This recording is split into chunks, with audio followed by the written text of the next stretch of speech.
With over 500 million searches for the term retinoid on TikTok alone, there is a wealth of information about this game-changing group of ingredients out there. But how much of it is actually true, and how much of it is getting in the way of you adopting what might just well be the most important skincare step of your life? So today's video is all about busting the top 6 myths that abound around retinoids so that you don't let bad knowledge get in the way of your skincare habits. Now, if you're new to my channel, or perhaps you're just new to skincare, you'll want to know about retinoids because they're the gold standard of anti-aging skincare, and they benefit almost everybody, from those who've got congestion and acne to those who have pigmentation, fine lines, and wrinkles. And they're basically derived from vitamin A, which is fundamental to how our skin functions. So you'll want to know more about them. Now, I had to think hard about what I feel is the most important myth that's out there. And I think it's this one, that retinoids thin your skin. I think that intuitively makes people go, ooh, why would I want that? You know, we age, our skin becomes thinner and more prone to wrinkling. There is an idea that healthy skin is thick, resistant skin. So I'm here to tell you today that that is simply not true. Retinoids are proven beyond a shadow of a doubt to improve the thickness of the most important layer of your skin, which is in the dermis. The youth of our skin lies in the dermis. So that's the place where collagen and elastin and hyaluronic acid live, and it's what gives skin its pinchability, that thing where you see a young baby's face and you kind of want to pinch its cheek. That is youthfulness, and that is the part of our skin that retinoids have the biggest impact on. I think the thinning part came about because of the way they changed the outer part of our skin, the epidermis, and the very top of that, the stratum corneum.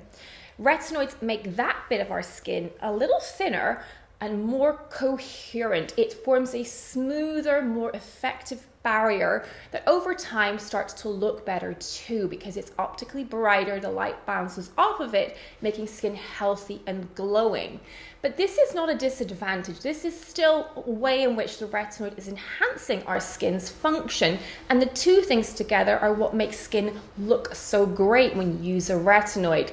So banish this one from your mind. Now, when I think about the next biggest myth, it's probably that retinoids can't be used on sensitive skin. Now, around 60% of us nowadays reckon that we have sensitive skin. So for that to be the number of people thinking retinoids aren't for them, I think is really for us to be missing a trick.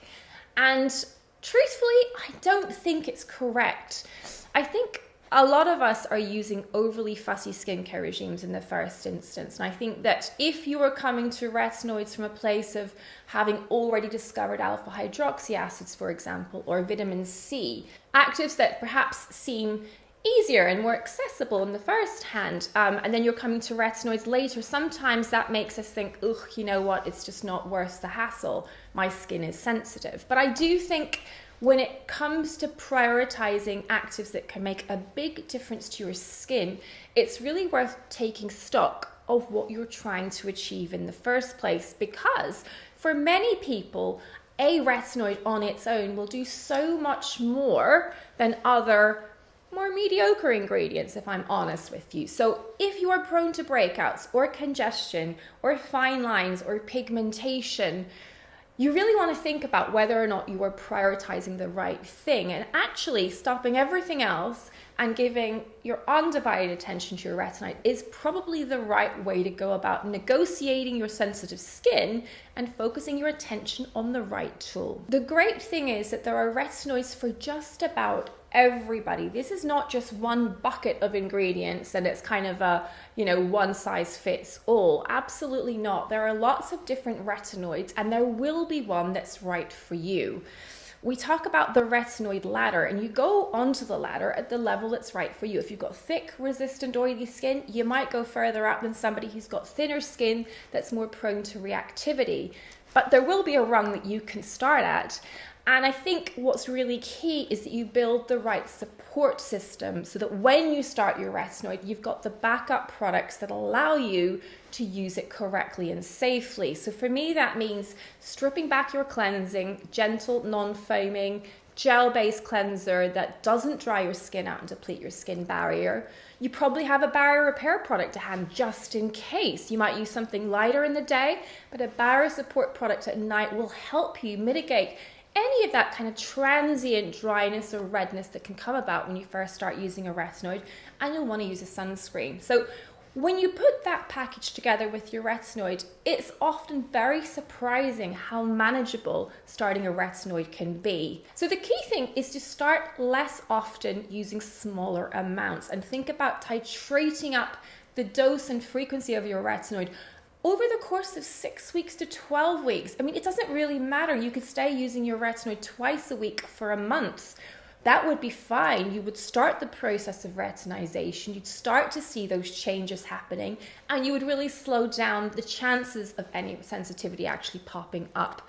And I do think if you've got those right products in your back pocket, you might be pleasantly surprised at how easy it can be. And then once you've got to your comfort zone with twice a week, you can then add an extra application in, so 3 times a week, do that for 2 weeks, and 4 times a week, and so on. And you're almost like sneaking the retinoid in so your skin doesn't freak out, it doesn't show sensitivity, and you gain in confidence with each week that you go. Other things you can do are thinking about adding in niacinamide. Now, this is a brilliant ingredient in its own right, but it's even better when used in conjunction with retinoids because niacinamide bolsters your skin barrier. It increases ceramide production, making your barrier more healthy, more resilient, and less likely to get irritated by your retinoid. So related to that, the next myth I hear a lot are that all retinoids are basically the same. And that is simply not true. We just have to look at the prescription retinoid space alone to realize that there is so much nuance to the retinoid that you pick.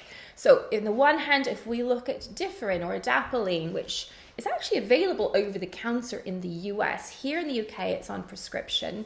This was a synthetic retinoid that was developed to be less irritating and more targeted in tackling acne than, the gold standard, which is tretinoin or all-trans retinoic acid. Now, the all-trans retinoic acid is what's available in our skin. It's what occurs naturally, hence it has such an impact on skin function.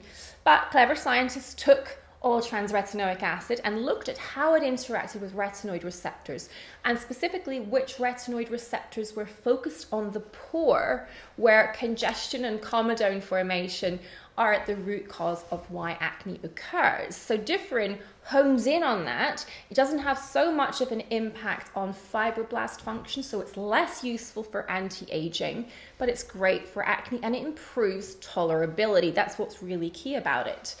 So you have Differin or adapalene on the one hand at this end of the spectrum, and then you go all the way up to all-trans retinoic acid and tazarotene at this end of the spectrum, much stronger, potentially more irritating. But again, you can see that ladder forming, so gentle and targeted on the one hand, and then broader and potentially a little more irritating on the other. And you can transition up slowly but surely over time. In a similar vein, in the non-prescription space, we have retinol, which is perhaps the most well-known of the non-prescription retinoids. We have less effective molecules like retinol palmitate, and then we have potentially more effective molecules like retinaldehyde and granactive retinoid.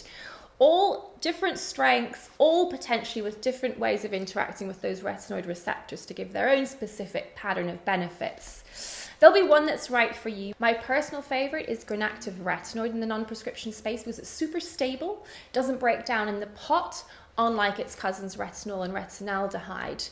And it delivers a lot of efficacy without too much sensitivity. So for me, for somebody starting out on a retinoid, it's probably one of the most perfect molecules you can look into. Whichever place you choose to start, know the percentage of the retinoid that you're using so you can titrate the strength accordingly. All of us benefit from starting low and over time building up the strength. There's no need to jump between retinoid categories. You find the one you like, just start with a low strength and over time build up to a higher strength. Once you've seen plateauing, which basically means that you've either achieved the results you set out to, in which case great, sit tight, or you haven't quite reached the results, but you have reached tolerance, you can then think about stepping up. And that might mean transitioning from non-prescription to prescription. But there's no rush to do this. So just because you've heard a lot about tretinoin in the social media space doesn't mean you should be starting out there. Choose the level of retinoid that you feel confident about starting, and then give it time. Now, the next myth I hear a lot is that retinoids cannot be used in summer. And I think it's important to, explain the basis of where that came from. We don't use retinoids during the day because they are inactivated by UV rays. So they get broken down and are essentially useless. That's why we apply them at night. So I think that is probably the source of sun sensitivity as a concept in conjunction with retinoids, because the reality are that retinoids actually improve your skin's ability to defend itself when exposed to UV rays. So I think it's important to know that in summer, if you care about your skin, you want to be protecting your skin from UV, it just makes sense. It's 80% of why we age. So covering up, wearing a hat, staying out of the strong hours of the sun, and using sunscreen are sensible habits if you want to age gracefully. And it, really bothers me that people think they can't use retinoids when they have a problem. So if you have acne or melasma, retinoids are fundamental to the control of your skin condition. So feel free to keep your retinoid going when you're on holiday and during the summer months, but be smart in the sun. Cover up, wear a hat, reapply your sunscreen generously, and you'll be fine. So the next misunderstanding around retinoids is that they exfoliate your skin. Now, there is no doubt that they help with skin texture, much like exfoliants, but they are far more sophisticated. Now, if we think about chemical exfoliants, so alpha hydroxyacids on the one hand or beta hydroxyacids on the other hand, they are basically disrupting bonds between the skin cells on the surface of your skin in the stratum corneum, dissolving them so that they come away smoothly. Now, our skin is naturally exfoliating all the time. Our skin turns over every 4 to 6 weeks. But on the face, particularly around our oily pores, cells can get backed up and form little clogs. They can cause congestion. So it's natural that we want to clear those out. And exfoliation is definitely one of the tools for doing so. However, with retinoids, what we're actually doing is addressing the core intrinsic function of exfoliation in our skin, which can slow down as we age. And by speeding it up, you're encouraging the natural exfoliation processes to happen more smoothly and effectively, revealing brighter, smoother skin. Now, of course, not only do you get that benefit, you also get all the other benefits that we see with retinoids: collagen production, we get an improvement in hyperpigmentation, we get an improvement in redness and clarity. So all that good stuff that you get as a bonus when using a retinoid means that for me, exfoliation is a bit redundant. And then the last myth that you might have heard is that retinoids are not good for the eye area. And I think that it's of course an area we need to be careful with, but it is one of the areas that most benefits from retinoid usage. This is the thinnest skin on the body. And it's an area that is naturally moving all the time because of the way we animate. So the skin is squeeze, squeeze, squeeze, and fine lines and wrinkles start to appear. Usually around your 20s to 30s is the first time we start to see those little fine crow's feet creeping in. Now, they signify good emotions, so there's really nothing wrong with them. But if you want to minimize the etching in, then using a retinoid in conjunction with regular sunscreen, of course, is one of the easiest things you can do. Now, what's really important is that you focus on strengthening the skin over the brow bone. So you want the tiniest amount of product. You really don't need much retinoid on the skin at all because these penetrate readily into our skin. And you want to pitch the dose accordingly. Again, thin skin, easily irritated. You want to go more gentle than you might do on the rest of the face.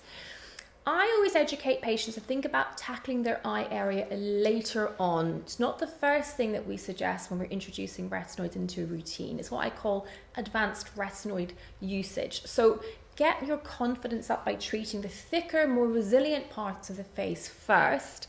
And then if your eye area is something you want to target because you're concerned about fine lines or dark circles, thinking about adding it later in. So did I answer one of your concerns about retinoids today? I hope so. I mean, it still amazes me how many people I meet that work in the beauty industry that are a little bit nervous of retinoids.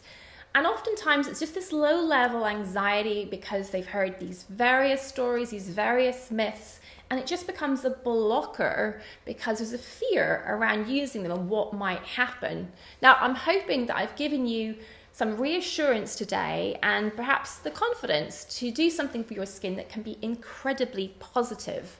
Now, if I've missed a myth that is haunting you, please let me know in the comments down below so I can try and address it for you. And if it has given you the confidence to take a step forward, let me know that too. All right, guys, thanks for watching today. Bye for now.